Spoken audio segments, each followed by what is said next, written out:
démb saisir naa moi-même le président de l'Assemblée nationale pour transmettre ko le projet de loi. C'est le premier projet de loi que je porte moi-même et je l'assume. dañu wax ni li tax criminaliser ñu ko loolu ñi mu intéressé woon ñu koy xeex mën nañ ci waxtaan ku mu intéressé wul woon démb tey amoo droit wax ci tu es disqualifié ñooñu mu intéressé woon nag ñoo dëppoo ni mën nañu am lu ñu bëgg en restant le truc au niveau de délit mën nañu am lu ñu bëgg wala lu ko gën sax moo tax projet bi ànd sàmm ji koy déposé dañ ko bàyyi ci délit projet bi ma def te sukkandiku ci loolu ak leen luñ ci yokk dañ ko bàyyi ci délit lañ ca bëgg nag dinañ ko am ba mu mat sëkk ñi ciy wax ci opposition ma wax leen lu leen ci tax a jóg bu ñu jógee dañuy dem seeti seen leurs maîtres occidentaux ne leen waxoon nañ leen ñi ñu bon lañu gis ngeen kii nañu ñi ngi réprimer les homosexuels ñun li ñu bañoon def ñoom ñu ngi koy def dañ koy politiquer foofu ci occidentaux yi ak ci lobby yi loolu la ñuy def gëmuñu sax li jëm ci loolu su dee temps bi dina ko permettre ma faram-fàccee la nekk ci loi bi article 319 toute personne qui aura commis un acte contre nature sera punie d'un emprisonnement de 5 à 10 ans donc et d'une amende de 2 millions à 10 millions de francs loolu la ñuy wax sans préjudice des autres peines. Si l'acte est commis avec un mineur, le maximum de la peine sera prononcé. Le juge ne pourra prononcer le sursis, ni réduire l'emprisonnement au-dessous du minimum de la peine prévue à l'alinéa 1 du présent article. loolu verrouillé nañu juge bi ba moom ci boppam mënatul bàyyi nit mu dem ni mu tuuti 5 ans yi dina ko wax ni mu tuuti kon loolu soxla woo criminaliser pour am ko. ñu teg ci ni tout acte sexuel ou à caractère sexuel entre deux personnes de même sexe constitue un acte contre nature ñu définir ko mosuñu koo définir tout acte sexuel ou à caractère sexuel entre deux personnes de même sexe ou tout acte sexuel à caractère sexuel commis par une personne de l'un ou l'autre sexe sur un cadavre humain ou un animal. Toute personne qui aura fait par l'un des moyens énoncés à l'article 248 l'apologie d'un acte visé à l'alinéa 3 du présent article sera punie d'un emprisonnement de 3 ans à 7 ans et d'une amende de 500 000 à 5 millions loolu newuloon ci loi bi weesu mooy apologie man bi may nekk député ànd sàmm ji ko bi ñu ñëw gis ma dama leen ne loi bi ni ngeen ma ko andilee doyaguma parce que une loi ne doit pas créer de l'insécurité juridique te loolu dinaa ci dellu si ma ne leen en tant que député du ma ko wote moo tax boobu wotewu ma ko woon suñ ko toggaatee nag ba mu mel ni mu war a mel kenn du ma ci njëkk ñu tegaat ni kon apologie bi ñay def la ñuy def dugg ci internet bi wala góor yu daje sol seen marinière def seen i truc am na ku ma ne ndax taaje boon bokk na ci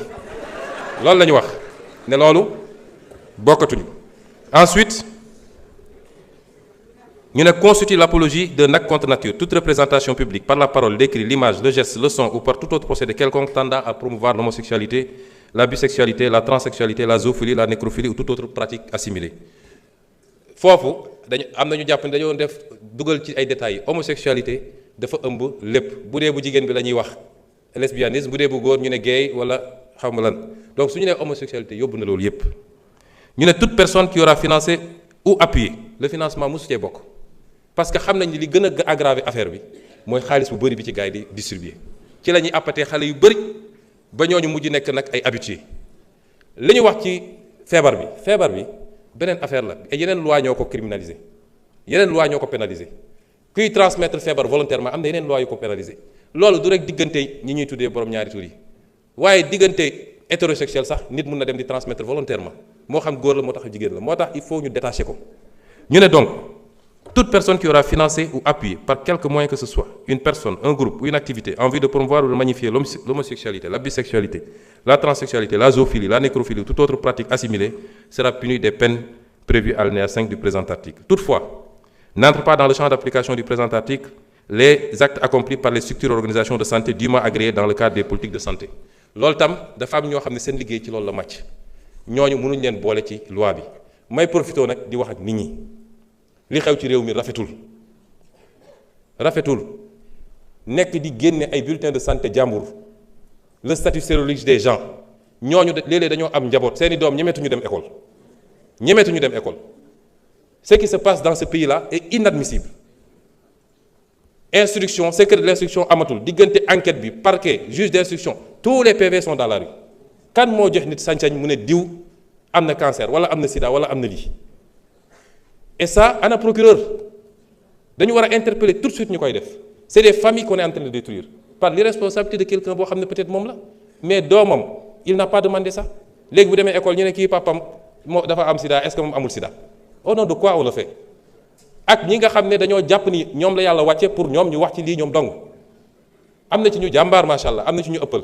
moo tax am na ci kenn koo xam ne bi ma déggee ñu ne jox nañ ko sécurité dama ne ministre intérieur dama jëli sécurité bi parce que kenn sant ko muy génne ay liste di joxe ay turu jàmbur nañu waxante dëgg lii c'est une prérogative régalienne état ak ses structures ñoo koy gérer waaye xam naa liste beeg te suñu la nee andil preuve doo ko andil loolu tegul fenn nañu bàyyi loolu. ñu teg ci ni les personnes déclarées coupables des infractions prévues par le présent article seront privées des droits énumérés à l'article 34 du présent code pour une période de 10 ans à compter du jour où les peines principales sont devenues définitives. On parle ici de perte de droits civiques. Toute personne, moi je me donne wax léegi, qui aura dénoncé par l'un des moyens énoncés à l'article 248 l'un des actes prévus au présent article sans en apporter la preuve sera puni d'un emprisonnement de 2 à 5 ans et d'une amende de 500 000 à 2 millions. Parce que duñu permettre aussi du rek dénoncer sans preuve mais jóg nit romb la nga ne gis naa loxo bi daf koo damm nga dem naan damay dem këram boo ko defee yoon dal sa kaw. lii li ma ci wax léegi rek dafa am loo xam ne nag bu ko ab réew bëggee parce que lii réew mi yépp jàngu bi jullit ñi ba ci bois sacré bi ñépp a ci daje ñépp a ci dëpp ay at ñu koy wax ay nit ngànk fi réew mi ne duñ ko def président bi fi jógee dafa mu si taxaw ñu laaj ko ci tubaab bi mu ne c'est un fait de société ci laa ne woon c'est pas un fait de société parce que boo ko delloo ci société bi régleel ko boppam mooy ku nekk jóg ne maa ngi koy faji la société c'est l'État avant tout donc État bi moo war a jël responsabilité te bañ cee ragal nag te loolu ma ciy lancer un appel aux Sénégalais bañ koy présenter keroog ci benn bërëb dafa am kenn ci kilifa yi ñu liggéeyal ne le moment n'est pas bon ndax lii ñoom seen lobby dañu am doole ak fi ñu toll nii mun nañu dem ci FMI ci fii dégg nga maam def seen lobbying affaire yi ma ne ko ana yàlla ana peuple sénégalais waaye nag peuple boobu laay waxal ku ñaan am ay dirigeants yu souverain ñeme la ñuy def jiital seen réew da ngeen di def bloc derrière ces dirigeants là parce que fu la àdduna yépp songe